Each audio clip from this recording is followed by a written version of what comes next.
Vicky Vox.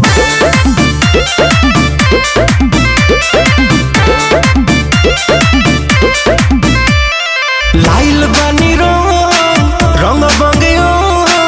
साली जी साली जी होली के करना बेठो साली जी काहे भागे लुटे रही देखे खोरल मारे चाई मोरी रहना पर जीवा ए जिया जी डाला बाबे के ना तोहरा से मर जीवा जीजा होई रंग से मर जीवा डाला बाबे के ना तोहरा से मर जीवा जीजा होई रंग से मर जीवा अरे समझत नहीं की जीजा होई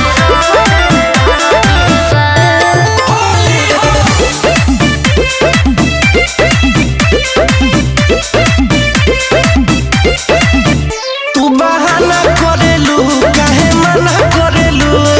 जीजा जी से साली हो डरावा करेलू नहीं करब हम छल मन साली हो कहल जाए भीतरी ले रंग नहीं होई हल चल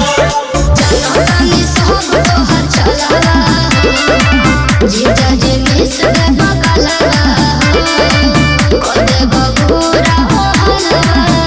अरे भाग जानी दूर न लगाए भरपूर तोहरा से जरा जीवा आज दादा डाला बाबे के ना तोहरा से मर जीवा जीजा होई रंग से मर जीवा डाला बाबे के ना तोहरा से मर जीवा जीजा होई रंग से मर जीवा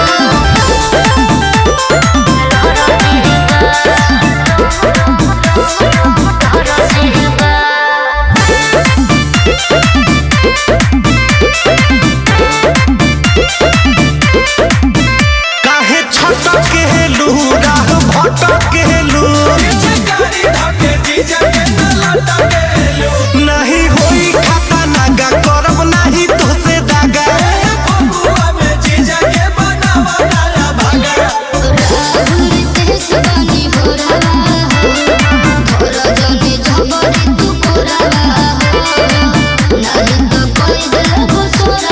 पूछा तू फीलिंग झारो ना डीलिंग मार तू थाने नोरा जीवा डाला बाबे के ना तोहरा से मर जी